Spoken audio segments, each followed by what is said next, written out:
I've been training consistently for about 5 years now. To some that might seem like nothing, and to others that might seem like a lot. Regardless of whether you think I'm an experienced lifter or not, I have learned quite a few things along this journey that will be very important to you, especially if you're more of a beginner. Lesson number 1, beware of what lifting stage you're in. There's a couple things that need to be covered here. First is that you need to be clear on what matters the most to you in your life at the moment. Are you trying to completely maximize how much muscle you're trying to put on? Are you trying to maximize your health? Are you trying to maximize your cardio? Is your focus even on something related to fitness? You have to be clear on what your focus actually is. Now, if it is something related to weightlifting and changing your body composition, which I'm assuming it is since you're watching this video, you will again need to determine the stage you're in or the one you should be in. Are you in a phase where you should put on weight? Are you in a phase where you should lose weight? Are you in a phase in between those two things? You have to be clear on what phase would benefit you the most, because this is a major mistake I've made in the beginning. What I've done in my first years of lifting was believing I should be cutting down and losing weight, when in reality I should have been doing the complete opposite of that. I should have gained weight and bulked up.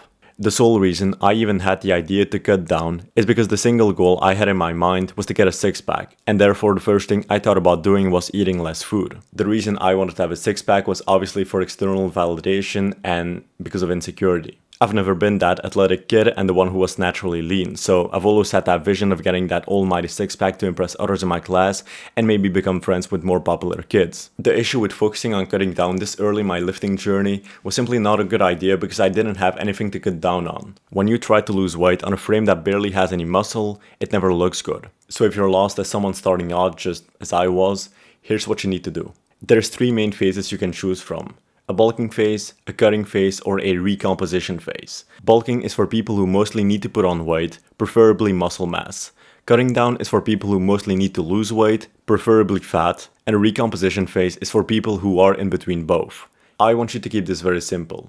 If you're skinny or skinny fat in your early stages of lifting, you should simply be focused on building muscle, putting on size and gaining weight, and pushing off your goals of getting lean for later. If you're fat, on the other hand, the stage you should be in is cutting down and losing weight. You shouldn't be focused on bulking because you already have plenty of energy reserves. Don't overcomplicate it, just follow this advice. Now, as you get more advanced, you should again ask yourself which phase you're in. Are you trying to put on as much mass as possible? Are you trying to stay lean? Is your focus even on putting muscle and losing fat? Maybe your cardio sucks and your new focus should be on that. It's important to determine which lifting phase you're in and stick to it for a long enough time frame.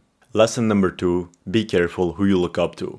It is very easy to start looking up to the wrong people in this industry. Since most of us discovered fitness through social media, the influences that we look up to are on these platforms. And even if we didn't discover fitness through those apps, we'll eventually land in the online fitness industry at some point. The issue with social media is that it doesn't often reward the right people. What social media platforms will show you isn't the best and most educational content. They will not show you realistic, natural physiques. What social media shows you is what people subconsciously want to see. That means extreme content, shocker content, novel content, and so on. We can divide extreme content into extreme beliefs, extreme actions, and extreme bodies.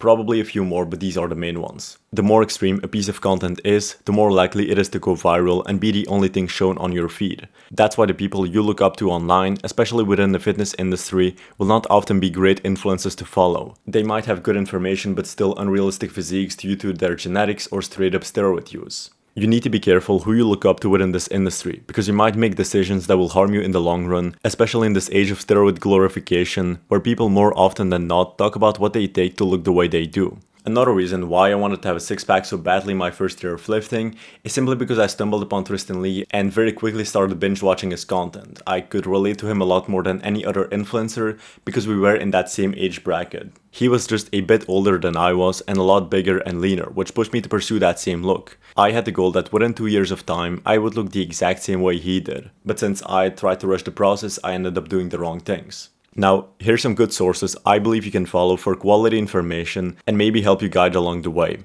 Jeff Nibbard, Jeremy Ettier, Renaissance Periodization, Mario Tomic, Eugene Teo, Joe Delaney, Sean Nalawanji, Biolane, Eric Helms, and many more. Lesson number 3, make sure it is sustainable. The main thing about weightlifting is that there's no point in crafting the perfect physique if you're gonna lose it later on. Most people, if you ask them, they would choose to keep a good body for the rest of their life. They would still want to be fit 10, 20 or 40 years from now, depending on how old you are. And the way you do that is by making your workouts and diet sustainable. I've had times in my journey where I became obsessed with the thought of making as much progress as I possibly could in the least amount of time. To achieve that, I had to completely change the way I ate and trained, but the problem is that by doing that, I also created a way of living that became very unsustainable for me. Don't get me wrong, I did make lots of progress during that time, but I simply ended up falling back to my old routine that was sustainable for me, and therefore also losing the progress I made during that time. Also be aware that crafting a great physique doesn't take months or years. Oftentimes, it takes more like 5 to 15 years of consistent and optimized training. You need to be careful to have something that is sustainable for you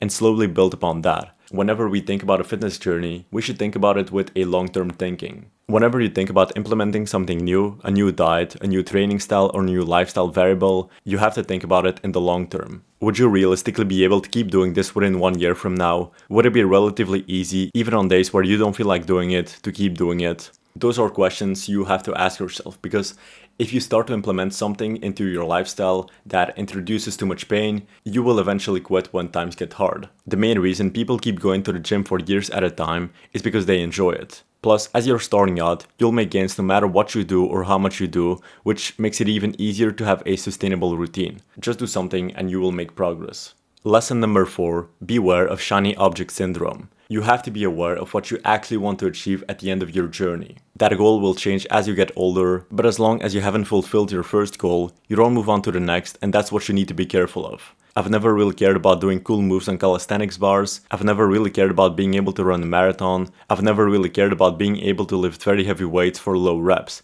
What I've always cared about is looking as best as I could. Call me superficial however many times you want, that's what I've always cared about and that's what my focus has always been. About 1.5 years ago, I kinda lost sight of that vision and that goal. This will happen at some point along your journey. You will lose sight of what you care about and what your goal is. From that point on, my focus started to go towards these other things. Running, calisthenics, CrossFit, and so on. There's nothing wrong with changing things up if you fulfilled your previous desires and want to move on to the next chapter in your fitness journey.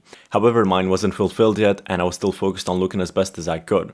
When I began doing all these things, calisthenics, running, CrossFit and so on, classic weightlifting had become a bit boring and mundane, and I thought that by switching things up I would make faster progress, and I started to drift away from the thing that I actually enjoyed. For about 7 to 8 months, I switched from running to CrossFit to calisthenics, back to CrossFit, then again to calisthenics, then running, then I randomly started prepping for a marathon, then a triathlon, and I just kept switching things up all the time. It took me about 7 to 8 months to realize that what I actually enjoyed and what my real goal was simply weightlifting and crafting the best physique that I could. I began to be attracted to running because I thought David Goggins was badass as fuck. I began doing calisthenics because I wanted to be able to do cool moves in public and get the attention of girls, even though I live in a ghost town and there's basically nothing. I began doing CrossFit because I thought it would get me more jacked, and it probably would have if I actually enjoyed it. My point being is that you have to be clear on what your goal is for now and stick to it until you accomplish it. Do not start to get away from the main thing by doing irrelevant things that don't matter and which you probably do for external validation anyway. Lesson number 5. Have fun. It's easy for someone to get caught in the day-to-day grind of gaining more and more muscle or trying to get the best physique as quickly as possible. It was again something I tried to do. I started lifting at 15 and I remember being around 17, 18 and trying to get the best physique I possibly could at the time so that I could impress people. I wanted to be able to impress people with the way I looked for my age. So what I did is I became a monk in my lifestyle. No parties, no junk food, no going out, no nothing besides my morning routine, school, the gym, eating and watching fitness content. This lesson is similar to the third one, but I want to emphasize the fact that you should have fun along the way. There's nothing wrong with wanting to grind really hard for some periods of time, but at the end of the day, you should still enjoy yourself by going to some parties, not skipping social events that might get you off your diet and so on. Who cares if you only get 95% of the gains you could have gotten? Now, as you get more into lifting, you might say that you actually enjoy this lifestyle more than you would a normal people lifestyle, and the truth is that you probably do. You probably enjoy that lifestyle a lot.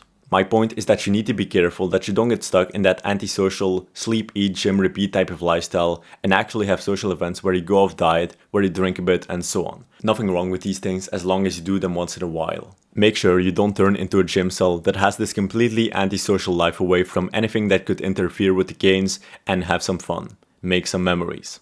So that's it for this video. Hope you enjoyed it. Hope you learned something. Whenever you're ready, I do have one product, Aesthetic Blueprint, which will teach you everything regarding building an aesthetic physique and will provide you with a complete action plan on how to do it yourself, which will then lead to more respect, attraction, and just give you a much better life quality. Once you get to that point, it really is an awesome experience. Check it out if you want. You don't have to. Peace.